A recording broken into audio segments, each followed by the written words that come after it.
Thanks for the laudation. Little heads up, we could have met 30 years ago, and it still wouldn't have been early in our lives. So just to get that out there, Georg. Yeah, you know, Georg and I are children of the 60s. So I was an activist in the 60s. And I had a beard, it wasn't gray. I had a ponytail, it was pretty cool. Don't have enough hair to have a ponytail now. I've been thinking about a man bun, my wife says no. So I think of myself still as an activist, as a capital market activist. As Georg said, I think that the capital markets are really the key, not the, but a key. Technology is also important, a number of other things. To sustainable development, there's really two things that matter to me in my professional life right now. The first is 400 pounds in the deadlift. That's 181.37 kilos. I looked it up before I came up here. And for that I have inspiration. If you Google Eddie Hall, 500 kilogram world record deadlift, you'll see my hero, Eddie Hall. He's set the world record in the deadlift. The guy's a beast. So when I'm done with this, I'm going to go train under Eddie Hall. The second thing I'm focused on is creating global standards for non-financial information. And I'm going to skip the distinction between ESG and impact, and I'm going to warn you right now that I really like boring things. I mean, I find boring things fascinating. I think accounting's fascinating. I think materiality's fascinating. I think fiduciary duty is fascinating. By the time I finish this talk, you may want to take back this award, and I won't blame you, okay? So here's what I'm going to do. I'm going to talk about the history of accounting standards. I mean, it's a real page turner. You know, if you leave, you don't get to go to the reception and get a drink, so you're stuck, right? I'm going to talk about vendors of ESG metrics. I'm going to talk about NGOs that are trying to create standards for non-financial information. I'm going to tell you about 4 initiatives that I'm involved in that I think can help contribute to that, although it's a heavy lift. And then I'm going to ask for your help, depending upon kind of where you're from at the end of my talk. So this will all be quick. So the history of accounting standards. In the United States, we didn't have accounting standards until the SEC was formed. That came after the financial crisis, the Great Depression, and things weren't working very well. Until that time, there was a gazillion little accounting firms. They all had their own accounting standards, how you'd measure things for the income statement and the balance sheet. They all had their own auditing standards. Listed companies didn't have to report. So listed companies on the stock exchange, on the New York Stock Exchange, only on a voluntary basis, provided information, and a lot of them didn't provide information on revenues. They said, well, my gosh, if our competitors knew our revenues, you know, we'd be at a competitive disadvantage. So the SEC gets formed and says, look, we're going to protect investors through transparency. We're going to have accounting standards. And there was a big hue and cry. The accountants said, no, this is as much art as science. You can't standardize this stuff. Every company said, oh, no, my situation is unique, and if I report this stuff, the sky's going to fall. It got done. And we count on accounting standards and reporting requirements. In the US, it's called US GAAP. In the rest of the world, it's International Financial Reporting Standards. We wouldn't have the capital markets we have today without accounting standards and reporting requirements, and we just take it for granted, right? We just take it for granted because it's boring stuff. It's like the plumbing in the capital markets. You know, it's not the sexy things investors do and hedge funds and, you know, quantitative ESG funds. It's like accounting standards, but we need them. And we don't have the equivalent information of the same degree of comparability, quality, that's required to be reported for so-called non-financial information, environmental, social, and governance information, which is absolutely fundamental to creating sustainable capital markets to support sustainable development. Until we get there, we've got a situation where the financial information is always going to be primary, often because it's better, and there's a whole bunch of other issues in the capital markets. So my goal, we'll see if we get there first, or I get to 400 pounds first in the deadlift, we need standards for non-financial information that are the same degree of quality as we have for financial information through accounting standards. That's your history of accounting standards. What does the world look like today?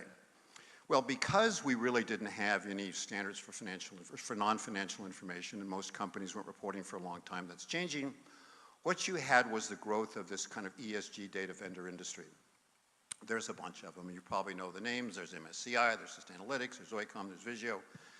And what's interesting about this, so they were trying to fill a market need. Investors needed this information, but they don't agree with each other. And there's a whole bunch of reasons for that, and I've written a paper that I won't get into. There's an interesting project being done by some people at MIT called Aggregate Confusion. Sustainalytics will rate a company high, MSCI will rate a company low, so kind of how do you make sense of this information as an investor? These are market forces that are trying to respond to a growing need in the investment community to take sustainability factors into account, that companies want to have them take these into account so that they can get recognition for that. I don't see market forces ever converging into a set of standards.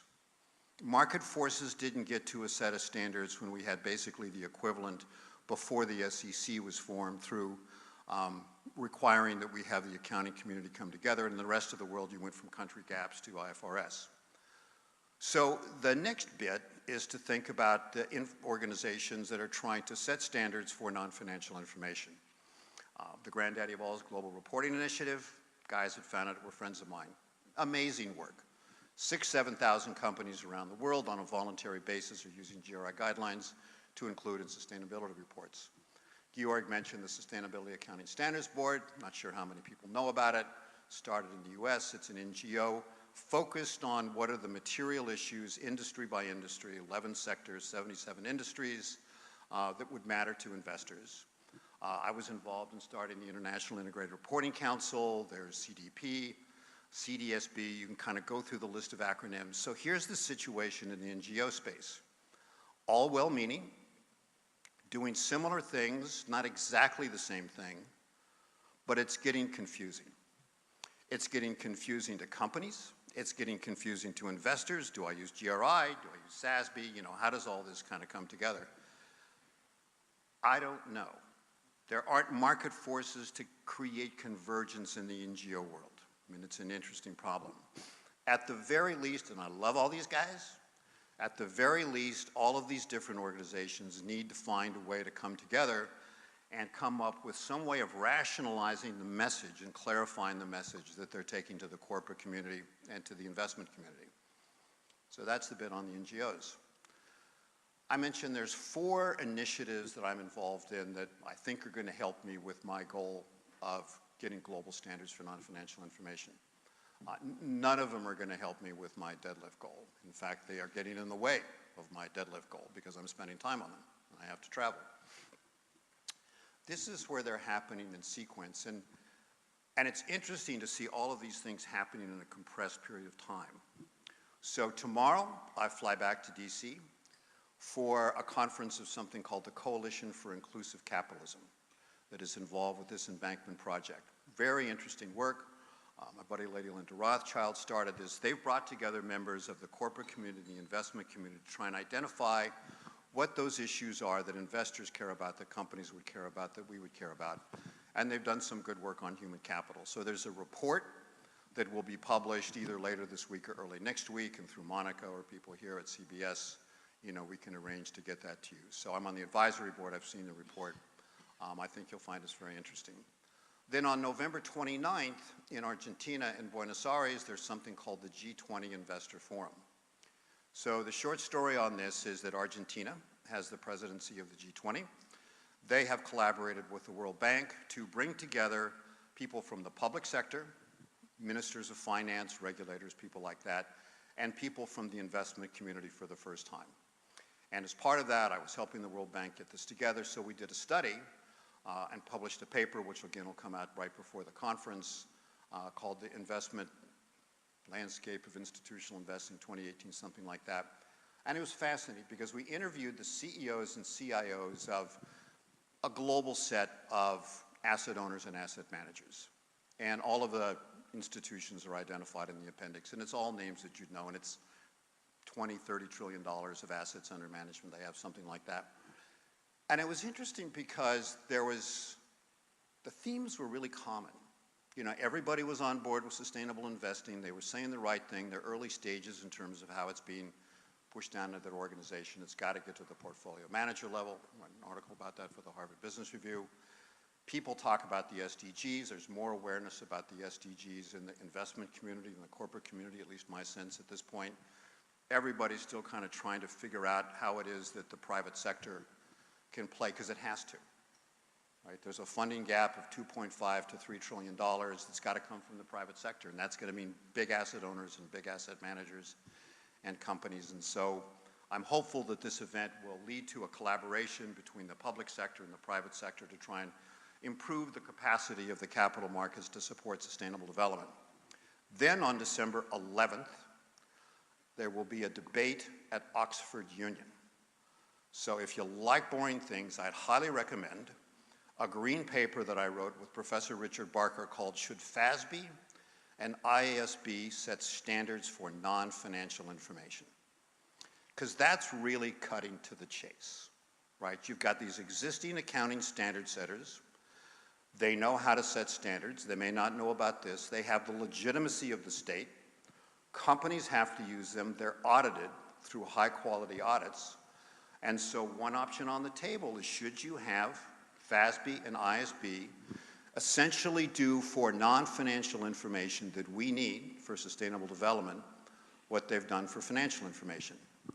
I'm not British, so I didn't know what a green paper was. So a green paper is this kind of clever British construction where you say, well, here's a problem, and you know, you could do it this way, you could do it that way, here's the pros, here's the cons, and there's going to be a debate at Oxford Union, and it'll be raucous like the British Parliament, and people will yell and throw things, and everybody will get out of line, and then they'll walk out a door, and they'll vote one way or the other. So if you want to read a long paper about FASB and IASB and the history of accounting, you can read that. I think this is really important, right? So it's a green paper. We're not taking a position, but just between us, Chatham House rules. You know, everybody's like dodging it.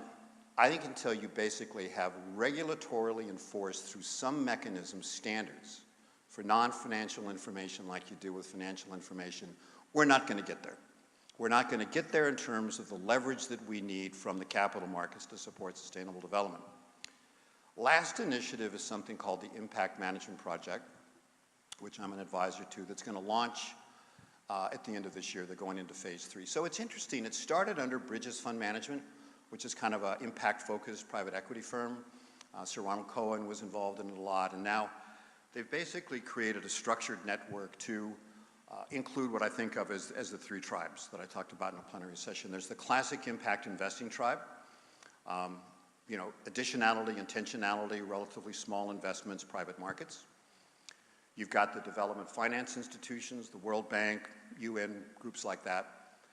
And then you've got the public markets, which I think of as my tribe, which is so much bigger than the other 2, but there's a lot that it can learn from the other 2. So the goal of the Impact Management Project, because everybody's talking about impact, but they're using the term in different ways.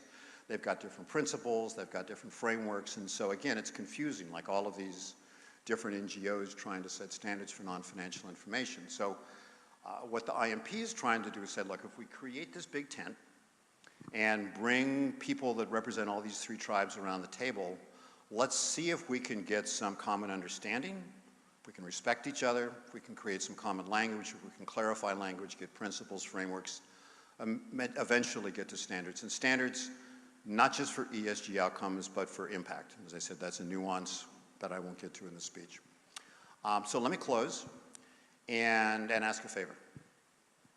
If you're from a company, then obviously I think you should be doing integrated reporting, but more importantly, it should be the outcome of integrated thinking, where you have ESG considerations factored into the core of what you're doing, as Gerhard was talking about with Volkswagen.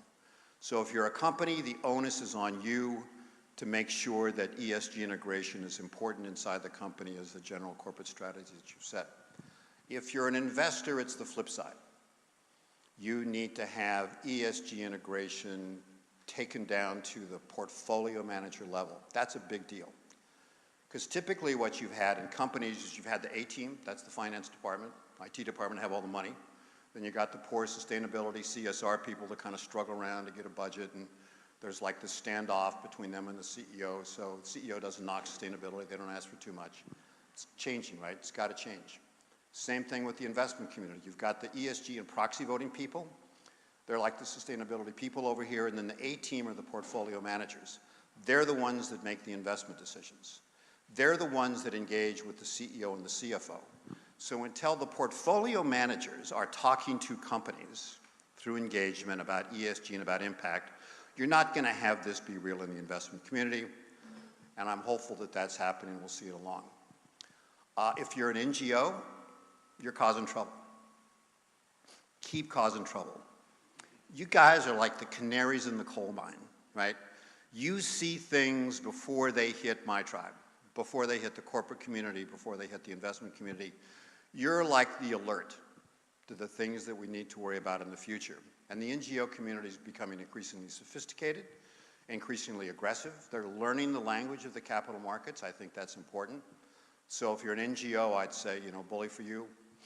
Keep going. Finally, and last and least, academics, last but not least. I mean, what's the right thing to say, Georg? So if you're an academic, which is another one of the tribes I'm in, your research is really important. So studies that show the relationship between sustainability and financial performance, studies that show that we need to think about system-level effects, not just effects at the company level. Stories, we need stories. Stories are compelling, stories of how companies did things, what they did, how they did it, what the barriers were, what the obstacles were, how they overcame them. Stories about companies, stories about investors. We all need this. With that, thank you once again. It's a pleasure being here. I'm looking forward to the reception, even though I'm going to miss a lifting session, but I'm willing to take one for the team. Thank you very much.